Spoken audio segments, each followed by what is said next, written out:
Una kong tanong, handa na ba kayo sa Pasko? Amen! Handa na ba ang inyong puso sa Pasko? Amen! Handa na ba ang inyong kaluluwa sa Pasko? Amen!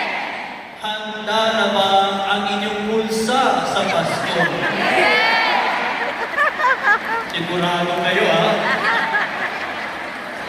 Mukhang yung pangatlo ay hindi masyadong sigurado. Pero,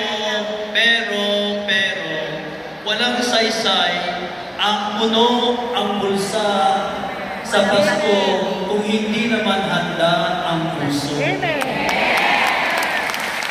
Kaya ang totoong pagdiriwang ngayong Pasko ay siya yung inihahanda ang puso at kaluluwa para sa pagdating ng Panginoon.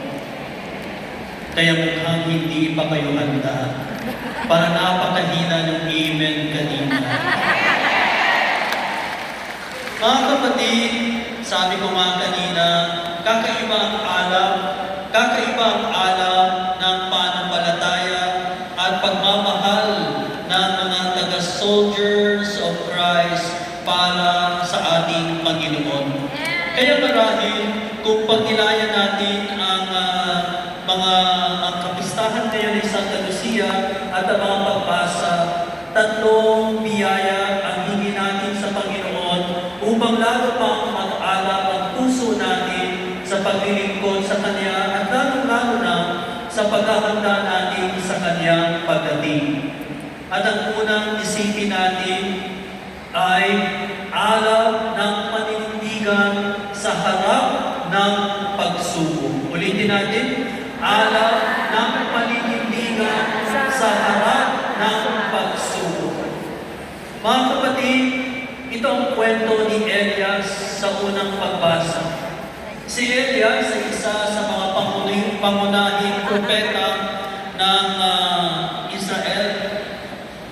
At si Elias, ang ibig sabihin ng kanyang pangalan ay Yahweh is God, or my God is Yahweh.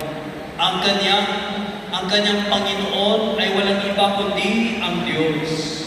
At si Elias nag-aalab ang kanyang puso sa paninindigan. Naninindigan siya laban kay Baal. Si Baal ay ang Diyos-Diyosan ng Israel.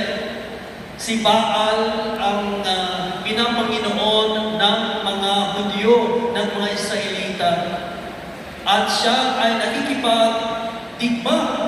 nakikipagdigma sa mga propeta ni Baal.